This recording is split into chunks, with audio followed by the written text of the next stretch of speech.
Visita Record está de volta e vamos contar a partir de agora uma história de superação. Uma história brilhante para mostrar a todas as pessoas que nós somos capazes de mover o mundo. Basta a gente acreditar, basta a gente buscar e realizar os nossos sonhos. A prova disso é o Dr. Décio Almeida, hoje cirurgião dentista, muito famoso e respeitado, especialista em odontologia estética. Ele vai contar um pouquinho da nossa história, da história dele para vocês. Décio, que prazer receber você aqui. É uma satisfação, uma alegria muito grande. A história começa quando o seu pai, aos 8 meses de idade que você tinha, ele se suicidou, é isso? Bom, é verdade. Eu nasci numa família muito simples, em Itapetininga, e éramos meu pai e minha mãe, uma irmã 1 ano mais velha e eu. Quando eu estava com 8 meses, minha irmã 1 ano e 8 meses, ele cometeu suicídio, porque ele descobriu que tinha uma doença grave e acabou não se dando bem com isso, não lidando bem com isso, e acabou cometendo suicídio. E a minha mãe biológica tentou por um tempo sustentar os 2 filhos e ela chegou à conclusão de que não ia conseguir. Aí eu já estava com quase 2 anos de idade e aí ela resolveu que iria me dar para outra família criar. Como é que foi essa doação? Ela foi espontânea, foi via justiça ou ela resolveu entregar assim de livre e espontânea vontade na época? Pois é, foi assim. Com a minha irmã foi mais rápido. Ela acabou sendo adotada por uma tia minha, irmã do meu pai falecido. Agora comigo estava um pouquinho mais complicado. Então ela batia na casa de algumas pessoas que ela conhecia, que ela imaginava que teriam condições de criar, mas não estava muito fácil, porque eu tinha quase 2 anos e não falava e nem andava ainda, então as pessoas achavam que eu tinha algum tipo de problema, que eu devia ter alguma doença, então não estava fácil de dar a criança naquela época. Até que ela se lembrou de uma família que morou um tempo atrás, próximo da casa da minha avó paterna lá, e falou, poxa, eu vou atrás deles, já não morava mais lá perto. E ela foi, bateu na porta, aí, hoje eu posso chamar de minha mãe adotiva, né? Fala, minha mãe, saiu lá no portão e ela falou, olha, eu estou dando o Décio, quer ficar com o Décio? E ofereceu assim por cima do muro mesmo, da muretinha, né? E aí os meus irmãos estavam ali, então, porque essa família nova já tinha um casal de filhos e tal, uma pré-adolescente, outra ainda menino. Não, mãe, fica com ele, fica com ele. E aí acabou que o meu pai, então, né, meu pai adotivo, ele foi chamado do trabalho, falou, olha, temos essa situação.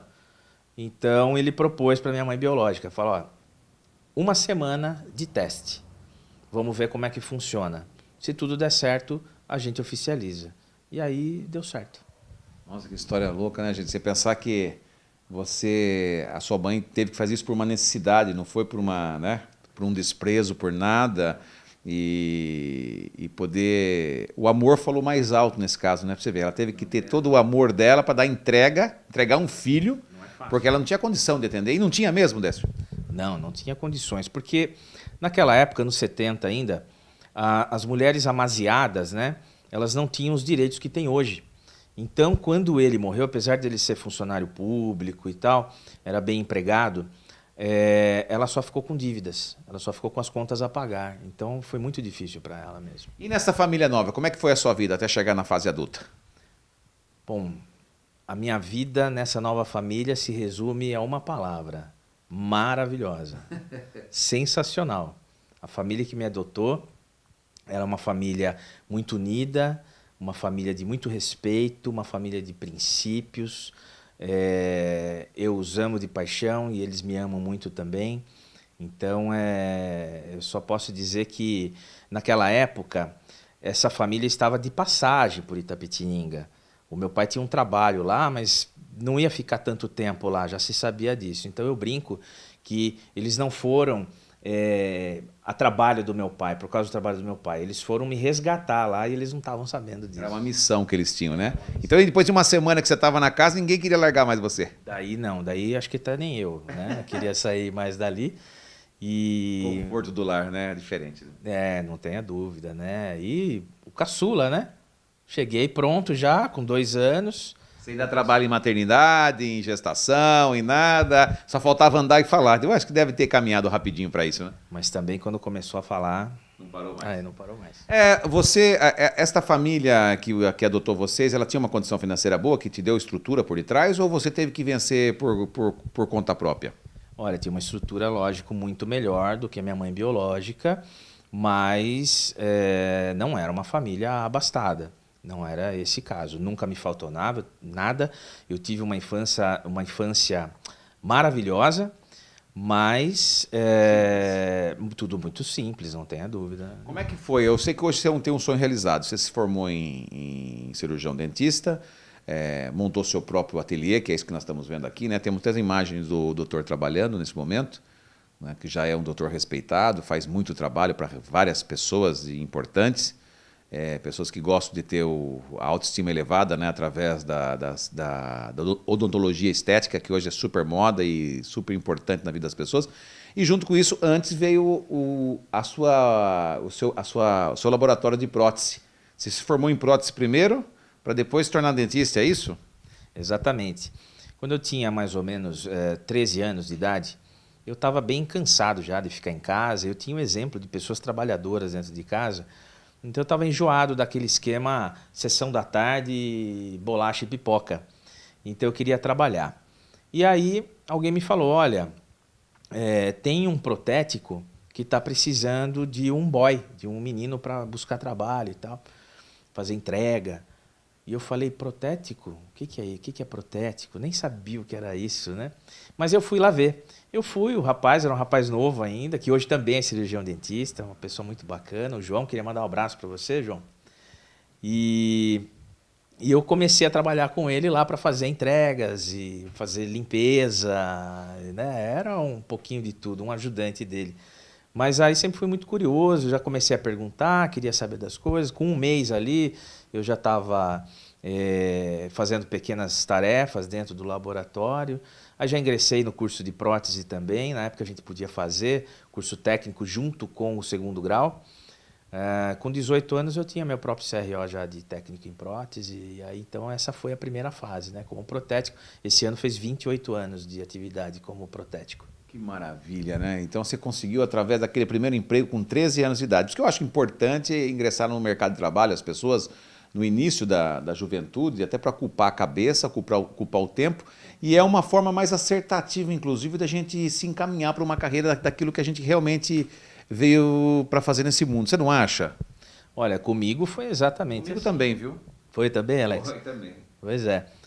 Comigo foi exatamente assim, né? Aí, de repente, fui aprendendo na prótese, fui empreendendo, aí tive meu próprio laboratório e as coisas estavam indo bem, mas aí me faltava uma coisa, Alex. Me faltava participar mais de perto da alegria e da transformação na vida das pessoas com o trabalho que a gente faz. E aí veio, então, a faculdade. Aí veio, então, a faculdade. Falei, bom, para conseguir isso, então eu tenho que trabalhar clinicamente também, para estar perto disso tudo. E aí, então, fomos para a faculdade. Não foi fácil. Ou seja, com o próprio recurso que você tinha já da prótese, você conseguiu pagar a sua faculdade, sem depender da família. Ah, sim, totalmente. O meu pai, ele pagou o meu curso de técnico em prótese e os meus primeiros instrumentais. Aí depois empreender, montar laboratório e depois faculdade, aí foi tudo a gente trabalhando, né? E hoje, quantos anos formado em dentista já? Pois é, acabei de completar 3 anos de formado em odontologia. Graças a Deus, trabalhando bastante, a gente consegue, porque assim, 3 anos parece pouco, mas a gente junta, né? São 28 de laboratório de prótese, onde a gente já desenvolveu uma habilidade manual, a gente tem uma visão global das coisas. Então, graças a Deus, esses 3 anos parecem já 15, 20 para mim. Assim. Que bacana, né? E o seu laboratório ficou lindo também, né? Trabalhou muito tempo. Hoje acho que você trabalha um pouco nele também ou não? Só fica na parte do atendimento agora? Pois é, eu supervisiono o laboratório, continuo sendo o responsável técnico do laboratório, a gente tem um gerente que cuida do dia a dia do laboratório, a equipe toda formada por mim, todos eles entraram como estagiários ainda e tal, foram sendo formados, então eles trabalham dentro da minha filosofia, daquilo que eu acredito, dentro da prótese, mas eu faço toda a supervisão. Eu sempre falo que a gente tem que começar tudo pela boca da gente, né? Então, carro não é importante, a roupa é boa, mas não é tão importante como os dentes, né? Se o brasileiro pudesse cuidar e tivesse a possibilidade de cuidar dos dentes, seria a coisa mais ideal, principalmente para entrar no mercado de trabalho, né? Hoje é um dos pontos principais, não é não? O sorriso? Não tenha dúvida. Você percebe na televisão, quando a gente assiste alguma coisa muito antiga, um programa muito antigo, a gente percebe, anos 80, por exemplo, as pessoas não tinham tanto cuidado com os dentes, mesmo as pessoas famosas, né? E hoje é inimaginável alguém na tela todo dia, alguém apresentando um programa, por exemplo, alguém trabalhando com a sua imagem, e hoje a gente tem muita gente trabalhando com imagem, com dentes tortos, desalinhados, manchados, né? Inimaginável, hoje é muito importante. O sonho dá para realizar então, dá para superar todas as dificuldades. Imaginava você com 2 anos adotado, sem eira e beira, né? Sem beira, sem eira, não sei como é que fala isso, e hoje, graças a Deus, se formou doutor, tem seu ateliê, tem a sua vida já construída, realizando sonhos. É possível? Qual é a mensagem que você deixa para as pessoas que muitas vezes estão lá numa situação muito carente, com muitas dificuldades? Qual o norte dá para os filhos muitas vezes, né? Para que possa seguir um sonho, seja como dentista ou qualquer outra profissão. Você disse que para você funcionou no início já, né? Com 13, 14 anos, começar a trabalhar. Sim. Né? As dificuldades vêm, né? Sim. Como deve ter vindo para você, mas a gente acaba superando. Eu quero que você deixe suas palavras de superação aí para as pessoas. Pois é, eu acredito muito na força do ser humano. Eu acredito que a gente pode ser o que a gente quiser, desde que a gente realmente queira e desde que a gente se mexa para isso. A gente precisa entender que esse mundo é um mundo de dificuldades. A gente já chega aqui com muitas dificuldades, mas quando a gente é persistente, quando a gente tem fé e quando a gente tem foco, a gente consegue sim aquilo que a gente almeja. Prazer receber o Dr. Décio Almeida. Parabéns pela sua conquista, pela sua superação. Fica essa dica para vocês de superação, para que você possa fazer tudo aquilo que você realmente quer nessa vida, porque você é fruto daquilo que você planta. Por isso, plante coisas boas e vai receber coisas boas. Daqui a pouco a gente volta com muito mais. Muito obrigado.